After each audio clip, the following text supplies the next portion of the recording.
Wow, what a great, fun, dirty time. Hey guys, thanks for tuning in to Comic Book Nostalgia. I'm CB Nostalgia, and I got a review of the first episode of Harley Quinn entitled Death Do Us Part. But before we get started, make sure you get in on this month's giveaway. We're giving away a copy of Kingdom Come, one of the greatest comics ever by Mark Waid and Alex Ross. To get in on the giveaway, all you have to do is be a subscriber to the channel, hit like, and press subscribe. Well, when we heard we were getting a new Harley Quinn animated series, I got to admit, I wasn't struck with a bunch of excitement. And, as quite oftenly proven, I was wrong. Now, DC Universe has not even come close to rivaling Amazon or Netflix, or even what Marvel is going to be pumping on the Disney Plus. But I think they've got something special right here. Now, I've liked a lot of the DC Universe shows, and this one really is no exception. But let's be really clear, this is not a kid's show, and it's not a kid's cartoon, and it's not meant for little kids to watch. This show is full of a continuous stream of F-bombs and gratuitous violence that I've almost never seen in an American-style animation before. It's not connected to the Batman animated universe or any other animated DC project.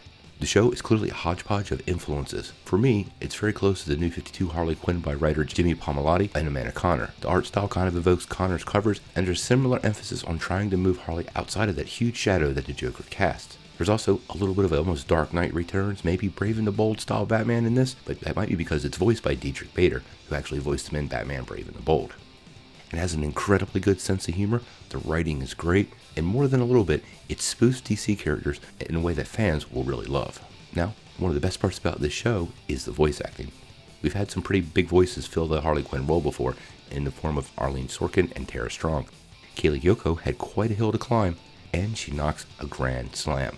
I love her version of this character, it completely works. Now you would think that would be the most exciting voice casting in the show, and it's not even close.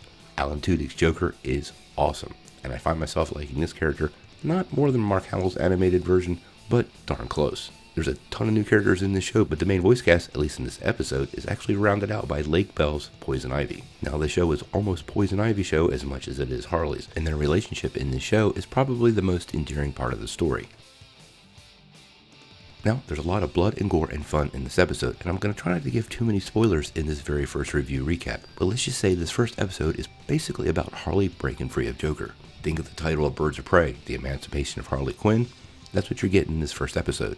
We actually open the episode with her involved in a bit of a boat robbery with the Joker where he steps all over her, once again proving she's second class to him. After abandoning her to Batman and to over a year in Arkham, Ivy finally breaks her out of jail and delivers some freedom back in her life. Harley, completely infatuated by the Joker, that still believes that she's bound to him till death do they part. The episode rounds out in a pretty interesting way. One of the other Arkham escapees, the Riddler, claims that he has a riddle that'll make people's heads explode. It's so funny. After Harley goes in to investigate, both her and Batman are captured by the Riddler. Now he's got 2 pools of acid, and he wants the Joker to decide who dies.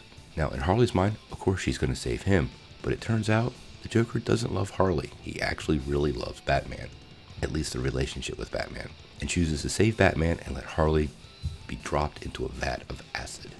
Now, turns out it was all set up by Poison Ivy, just to show Harley how horrible the Joker actually is for her, and it appears to have worked. By the end of the episode, we see Harley abandon her original almost jester outfit for that New 52 look that we actually saw in the Suicide Squad movie, and deliver a bit of a message to the Joker, declaring her independence.